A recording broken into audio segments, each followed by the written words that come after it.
오늘 하나님께서 우리에게 주시는 말씀, 신약성경 요한복음 20장 19절에서 29절까지 말씀입니다. 요한복음 20장 19절에서 29절까지 말씀, 하나님의 말씀 봉독할 때 여러분 경청하십시오. 이제 바로 그날, 곧 한 주간의 첫날이 저물었을 때였다.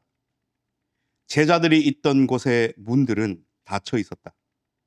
제자들이 유대아 사람들을 두려워해서였다. 예수님이 그리로 오셔서 한가운데 서셨다. 그리고 그들에게 말씀하신다.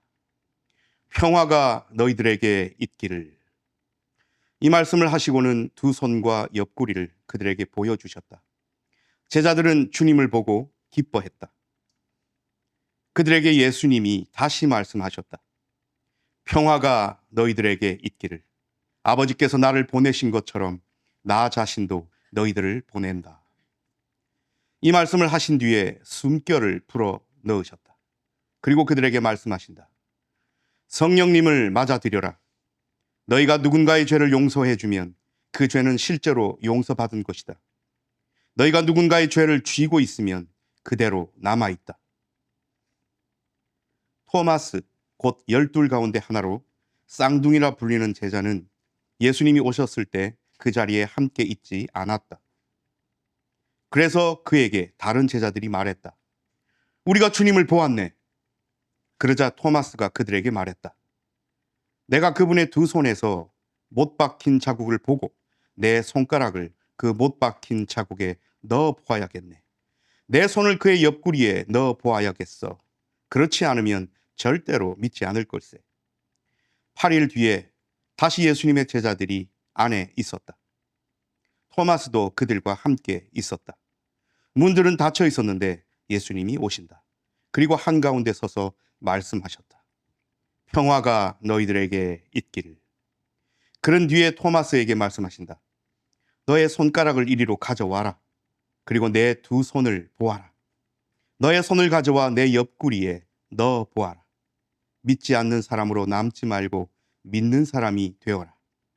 토마스가 주님께 대답했다. 나의 주님, 나의 하나님. 예수님이 그에게 말씀하신다. 너는 나를 보았기 때문에 믿은 것이냐? 복 있다. 보지 않고 믿은 사람들이. 아멘. 이 말씀을 통하여 은혜 주실 줄 믿습니다. 아멘. 할렐루야. 오늘 기쁨의 50일 절기 한가운데고요. 부활절 둘째 주일입니다.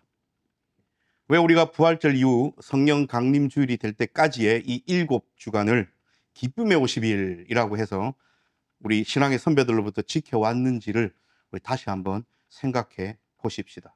우리는 왜 기뻐하는가? 왜 기뻐해야 하는가? 무엇이 우리에게 그토록 궁극적인 기쁨을 주시는가?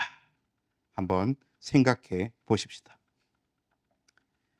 예수님께서 부활하신 뒤에 제자들은 그럼에도 불구하고 무서워 떨고 있었습니다. 오늘 말씀은 제자들이 있던 곳에 문들이 닫혀 있었습니다. 제자들이 모여 있었다는 거죠. 왜 문을 닫았을까요?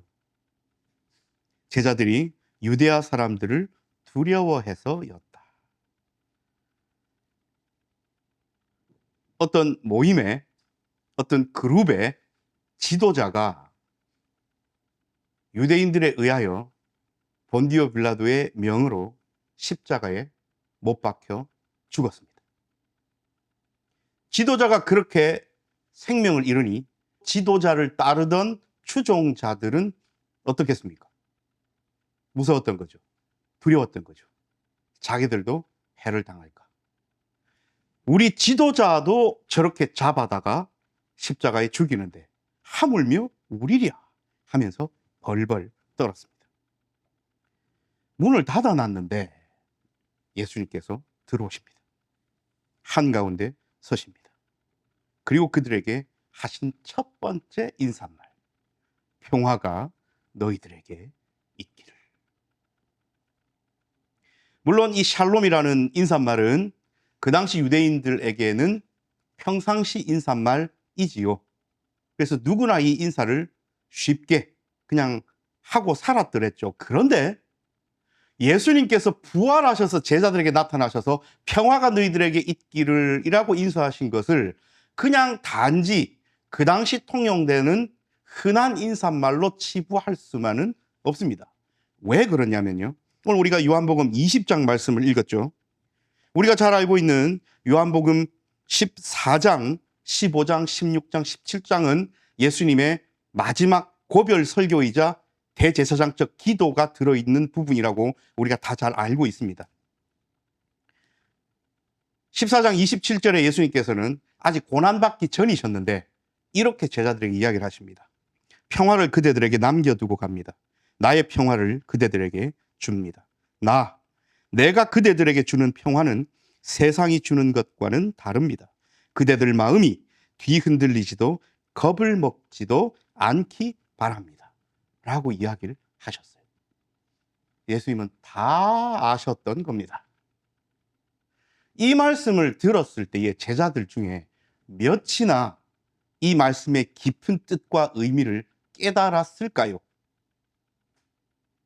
이때는 오히려 제자들의 마음속에는 평화가 있다고 생각했을 겁니다. 왜요? 우리의 지도자 예수님이 잘 계시고 누가 우리를 압박하고 죽이려고 달려들지도 않고 그 상황만 보면 왜 우리 선생님이 우리에게 이런 말씀을 하시지? 라고 할 수도 있었을 겁니다. 자, 카메라를요, 지금 요한복음 20장으로 옮겨보십시다. 두려워서 문을 닫았어요.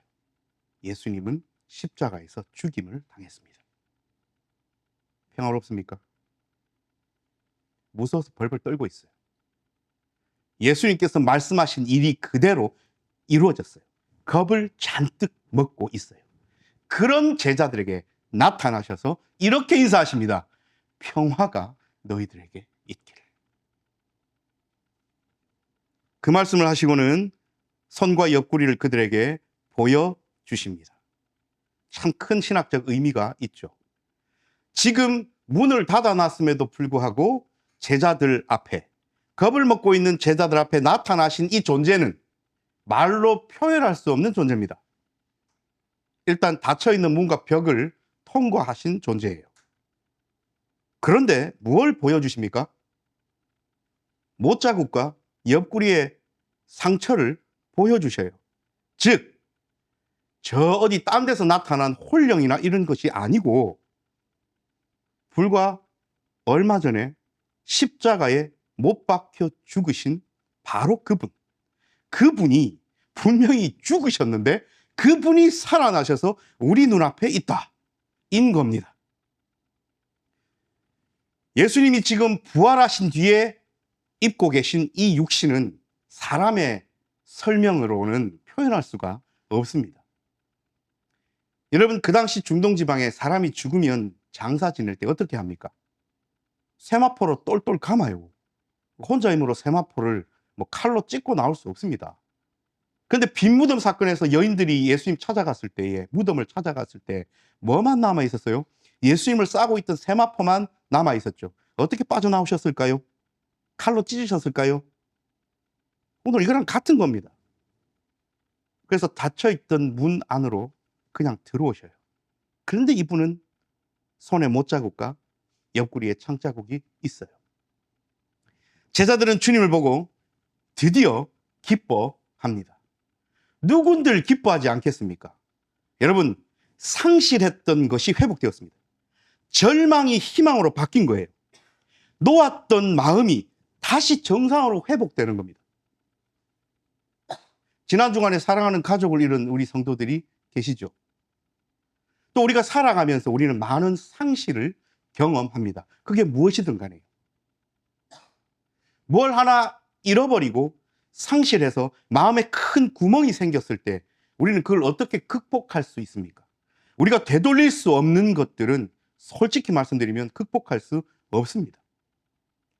사랑하는 사람이 생명을 잃어서 이 세상에서 더 이상 그를 볼 수 없는 상실감을 느낀 사람에게 진짜 그 상실을 제대로 돌리려면 무엇밖에 없습니까? 그분이 살아 돌아오는 것밖에 없습니다. 그래야 그 상실된 구멍이 채워지는 것이 어떤 다른 위로로도 그것을 메꾸거나 채울 수 없습니다. 그렇지 않습니까? 제자들 마찬가지였습니다. 그렇게 믿었던, 특히 열심당원들과 가룟 유다와 같은 제자들은 우리 예수님이 황제로, 왕으로 등극하여 우리의 이 포로되고 종된 상황을 다 회복시키고 저 로마를 무너뜨리고 예루살렘 성전을 회복해서 옛 다윗의 영광을 세우리라는 기대감이 있었는데 십자가에서 허무하게 죽어버리신 예수님을 바라보고 얼마나 실망했겠습니까? 예수님의 죽음 자체뿐 아니라 그 죽음으로 인하여 자신들이 고대하고 기대했던 모든 소망과 희망들이 물거품되는 경험을 했기에 절망감은 이루 말할 수가 없었을 겁니다. 이걸 뭐로 채운다는 겁니까?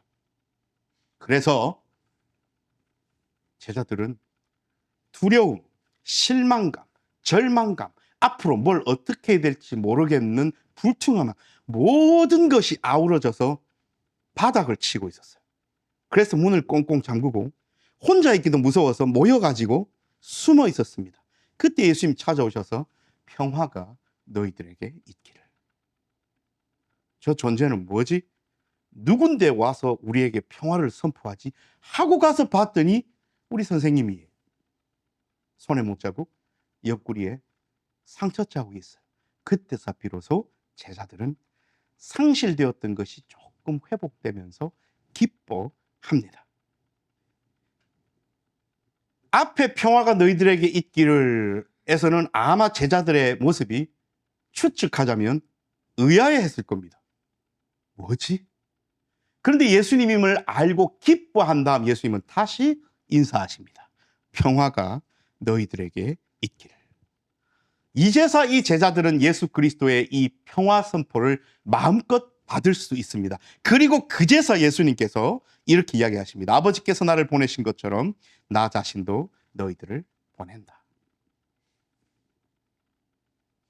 우리가 여기서 오해하지 말아야 될 것은 아버지께서 예수님을 보내신 것처럼 나도 너희를 보낸다고 했을 때 예수님께서 뭔가 새로운 어떤 선교의 사명, 새로운 임무를 제자들에게 주신다는 것이 아니에요.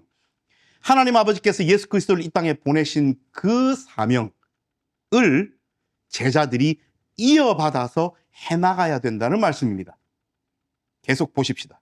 이 말씀을 하신 뒤에 숨결을 불어 넣으셨다. 그리고 그들에게 말씀하신다. 성령님을 맞아 드려라. 수많은 학자들이 이 구절을 가지고 서로의 의견을 내어놓습니다. 가장 큰 것 중에 하나가 뭐냐면 여러분 숨결을 불어넣으시면서 성령님을 맞아들여라. 오순절 사건이 한 번 더 일어난 거예요. 요때 성령을 제자들은 받았고 오순절에 또 한 번 더 성령 충만함을 입는 거예요? 라는 질문이 생긴 겁니다. 만약에 그게 아니라면 이 구절은 도대체 뭘 의미하는가? 그래서 우리가 막 어렵게 들어가기보다는 대다수의 학자들이 그래도 이해하고 이야기하는 것으로 우리가 한번 정리해 보십시다. 그리고 또 하나가 숨결을 불어 넣으셨다 하면 우리가 벌써 뉘앙스를 어떻게 합니까? 예수님께서 마치 천지 창조 때에 하나님께서 흙으로 빚은 사람에게 루아흐 하면서 이렇게 불어 넣으시면서 사람이 생명이 된지라 우리가 연상이 되잖아요. 그것의 연장선상인가? 아니면 실제 헬라어 단어처럼 그냥 숨을 내쉬었다고 번역해야 하는가를 가지고도 학자들이 또 여러 의견을 내어놓습니다. 근데 사실 말씀을 듣고 은혜 받아야 될 우리 입장에서는 그 헬라어 단어 하나에 집중하기에는 우리의 갈 길이 너무 멀어요. 그리고 요한복음이 쓰여진 이 시기를 보면 여러분 요한복음은 이미 성령 강림 사건이 일어난 이후에 쓰여진 글입니다. 여러분 그렇지 않습니까? 예수님 부활하시고 7주 뒤에 오순절 사건이 있었는데 이 글이 쓰여질 당시는 이미 오순절 경험을 다 한 거예요.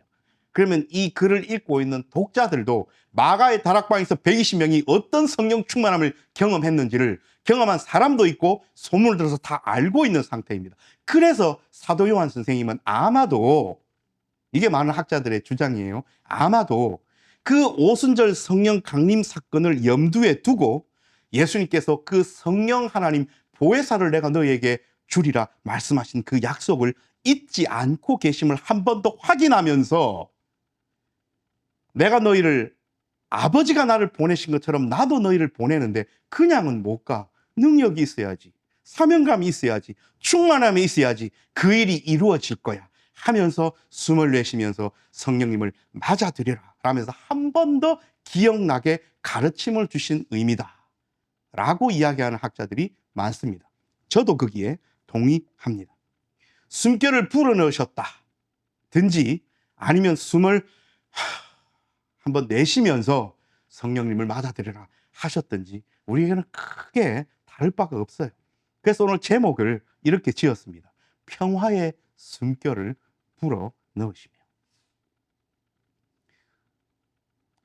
도마 이야기, 토마스 이야기까지 가고 우리 한번 적용점으로 나아가 보십시다. 우리가 도마 아저씨를 이야기할 때 우리 주일학교에서도 2000년 동안 토마스 아저씨가 많이 억울하셨을 것 같아요. 의심 많은 도마, 믿지 못하는 도마, 믿음이 다른 제자들보다는 좀 떨어지는 도마. 도대체 왜 그랬을까요? 어떤 학자가 이렇게 이야기합니다. 이거를 지어낸 얘기라고 보기에는 조금 무리가 있다. 왜냐하면 초기 교회의 성도들 눈에 예수님의 12제자, 가룟 유다 빼고 마띠아까지 예수님의 12 사도들이 가질 법한 그 권위는 여러분 엄청난 것 아닙니까? 내가 평신도예요. 내가 그리스도인이 됐어요.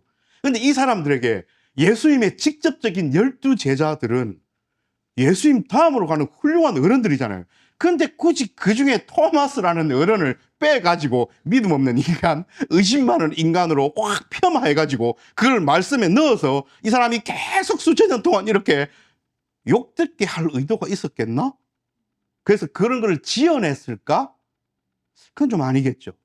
그러니까 실제로 도마가 이 자리에 없었고 그 뒤에 예수님께서 또 나타나셔서 토마스에게 보이셨던 장면은 실제로 있었던 장면임이 맞을 겁니다.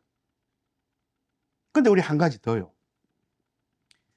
오늘 두 개 크게로 나눠져 있지 않습니까? 예수님께서 들어오셨어요. 제자들에게 평화가 너희들에게 있기를. 처음에 제자들도 깜짝 놀랐을 겁니다.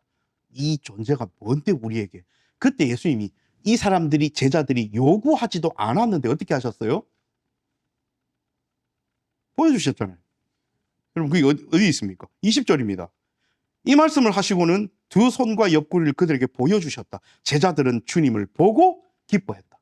만약에 여러분 토마스 아저씨가 여기에 자기 일이 있어 뭔 일 때문에 여기 없는지는 안 나오지만 이 제자들 그룹에 빠지지 않고 함께 있었다. 그러면 뒤에 나오는 내가 보고 믿겠다, 내가 만져봐야 되겠다라는 말을 했겠습니까? 아닙니다. 그냥 넘어가는 거예요. 같이 믿고. 근데 자기는 못 본 겁니다.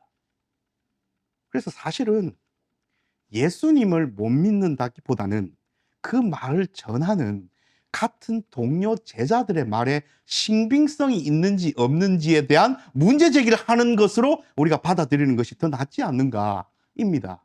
그리고 예수님께서 8일 뒤에 이때는 토마스도 같이 있었습니다. 또 문이 닫혀 있었는데 예수님이 오십니다. 그리고 한가운데 서서 아까랑 똑같이 하십니다. 평화가 너희들에게 있기를. 그런 뒤에 토마스에게 말씀하십니다. 너의 손가락을 이리로 가져와라. 내 두 손을 보아라. 손을 가져와 내 옆구리에 넣어 보아라. 믿지 않는 사람으로 남지 말고 믿는 사람이 되어라. 이 구절 때문에 2000년 동안 토마스 아저씨가 힘들어하시고 계신데 이 뒤에 어떤 멘트가 없어요?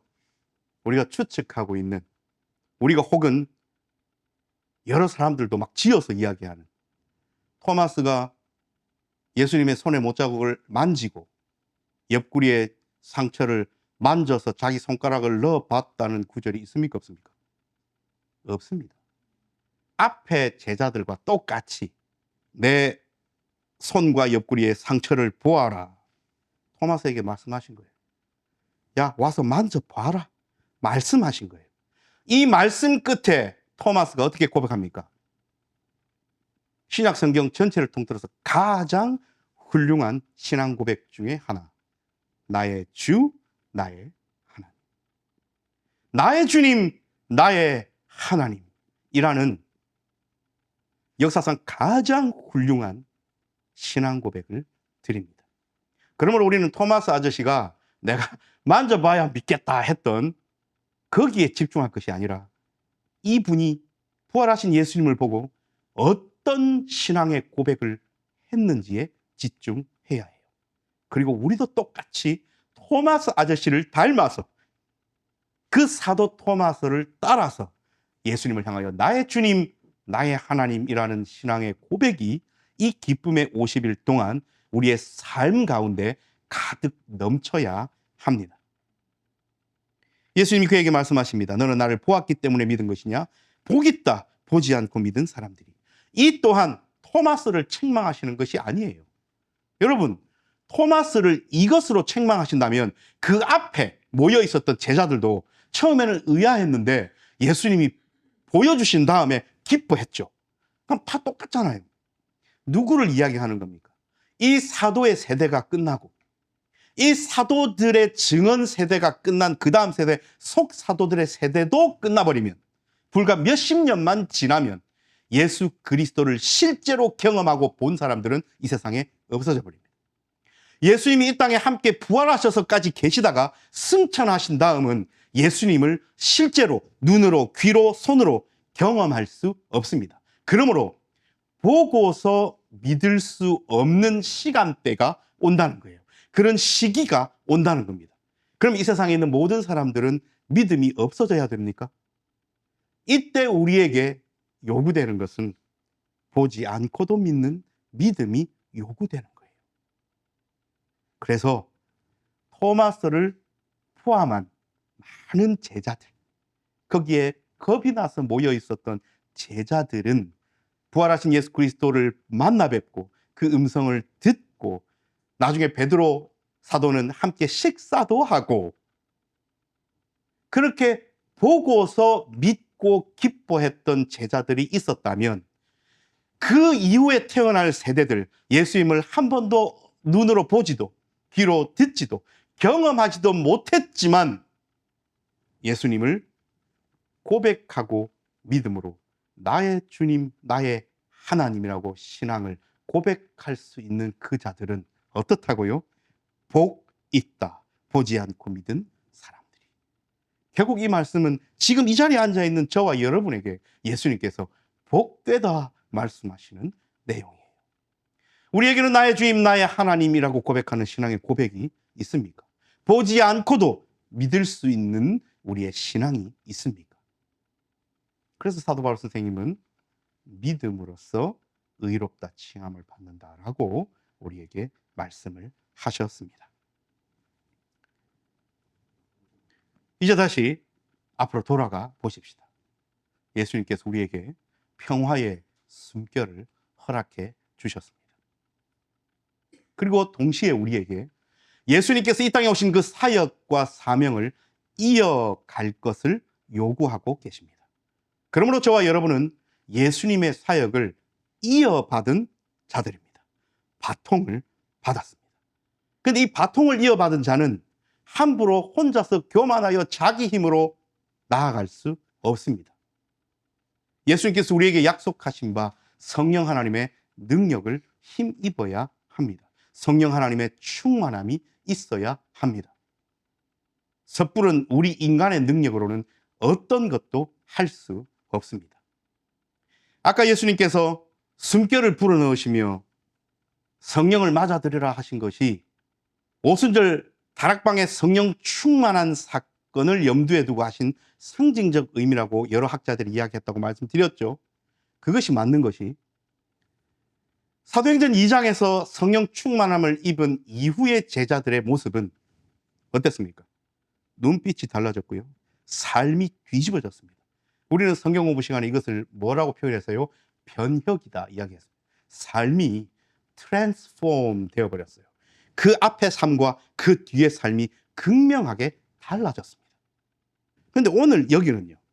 예수님께서 숨결을 불어넣으시며 성령을 맞아들이라 했는데도 불구하고 이 이후에는 제자들이 그렇게 변혁적인 모습을 보이지는 않았습니다. 그래서 이 말씀은 실제 사건, 즉 성령 하나님이 충만하게 오셔서 그의 삶을 변혁시키는 사건이라기보다는 예수님께서 앞으로 주실 성령 하나님에 대한 이야기를 한 번 더 하신 말씀이다 라고 이해하는 것이 더 나을 것 같아요. 어쨌든 우리는요, 하나님께서 우리에게 성령 충만함을 허락하셨습니다. 근데 만일 우리의 삶이 변혁적이지 않고 하나님께 가까이 나아가지 않고 그 주신 사명에 대한 온전한 인식이 없다면 우리의 삶은 평화롭지 않을 겁니다. 예수님은 이 상실의 시대에, 이 혐오의 시대에, 이 아픔의 시대에 우리에게 지금도 찾아오셔서 선포하십니다. 평화가 너희들에게 있기를. 여러분, 우리의 삶 가운데 평화가 없습니까? 우리의 삶이 평안하지 않습니까? 우리의 삶 가운데 샬롬이 가득 차 있지 혹 않습니까? 그러면 우리는 우리의 힘과 교만과 지혜와 어떤 방법으로 평화롭기를 바라고 원하고 쟁취하려 해서는 안 됩니다. 그것은 마치 성령 하나님의 충만함 없이, 성령 하나님의 능력 없이 자기가 무언가가 되었다고 뛰쳐나가는 꼴과 다름 아니에요. 그러므로 우리의 삶 가운데 참 평화, 평강, 샬롬이 없다면 우리는 다시 우리가 고백했던 예수 그리스도께로 눈을 돌려야 돼요. 그리고 이렇게 고백해야 됩니다. 나의 주님, 나의 하나님. 부활하신 예수님 안에서 참 기쁨이 내 삶에 있음을 고백해야 합니다. 사랑하는 여러분, 이 절기를 기쁨의 50일로 우리에게 허락하셨습니다. 우리는 무엇 때문에 기뻐할 수 있습니까? 우리의 삶 가운데는 여전히 아픔이 있습니다. 우리의 삶 가운데는 여전히 해결해야 될 문제들이 있습니다. 우리의 삶 가운데는, 우리의 육신의 건강 가운데는, 우리의 가정 가운데는, 우리의 직장과 사업체와 우리가 공부하며 꿈꾸며 비전 갖고 나아가는 삶의 발걸음 가운데는 늘 마냥 평화롭고 평강만, 마음 편한 것만 있지는 않아요. 그럼에도 불구하고 우리가 평화롭다 하면서 예배 때마다 함께 모여 나 자신에게 선포할 뿐 아니라 옆에 분들과 함께 예수 그리스도의 평화가 함께 하시길 빕니다라고 인사 나눌 수 있다는 것은 우리가 예수 그리스도의 품 안에 있다는 것을 방증하는 거예요. 그러므로 여러분, 이 기쁨의 50일 기간 동안에는 첫 번째로 손과 옆구리의 상처를 보이신 다음에야 기뻐했던 그 제자들의 기쁨이 우리에게도 있어야 합니다. 상황은 달라지지 않았어요. 여전히 문을 열 수 없어요. 문을 열면 유대인들이 찾아와서 우리를 어떻게 해야 할까, 해코지할까 두려움은 여전히 있어요. 삶의 문제가 해결되지 않았어요. 그럼에도 불구하고 내 눈앞에 예수 그리스도께서 살아나셔서 부활하신 예수님께서 나를 찾아오셨을 때에 제자들은 기뻐했습니다. 우리에게는 이런 기쁨이 있습니까? 두 번째로는 그렇게 기뻐하시는 보고 우리 예수님은 그제서 우리에게 사명을 주셔요. 아버지께서 나를 보내신 것처럼 나도 너희를 세상 속으로 보낸다. 여러분, 이 소명을 진심으로 받은 제자들은 이제 어떻게 해야 됩니까? 두려워서 꽁꽁 닫았던 그 문을 이제 어떻게 해야 돼요? 열고 나가야 돼요. 열고 나가려면 뭐가 필요합니까? 용기도 필요하고 결단도 필요하고 그 두려움을 이길 수 있는 뭐가 필요하지 않습니까? 하나님께서는 우리에게 그것을 너 혼자 감당해 라고 하지 않으시고 평화의 숨결을 불어주시면서 성령님을 맞아들이라 말씀하신다고요. 그래서 이 기쁨의 50일에 우리가 가득해야 될 것은 성령 하나님의 능력 아닙니다. 그리고 세 번째로 우리에게 필요한 것은 나의 주님, 나의 하나님이라는 최고의 신앙 고백이 필요합니다. 사랑하는 여러분, 이 기쁨의 50일 부활절 둘째 주간에 하나님께서는 반석이 빛된 교회 성도들을 바라보시면서 누가 부활하신 예수님을 인하여 기뻐하며 그 사명을 가지고 성령 하나님의 능력 안으로 들어가며 나의 주님, 나의 하나님이라고 고백하며 살아가는가 바라보고 계십니다. 기도합니다.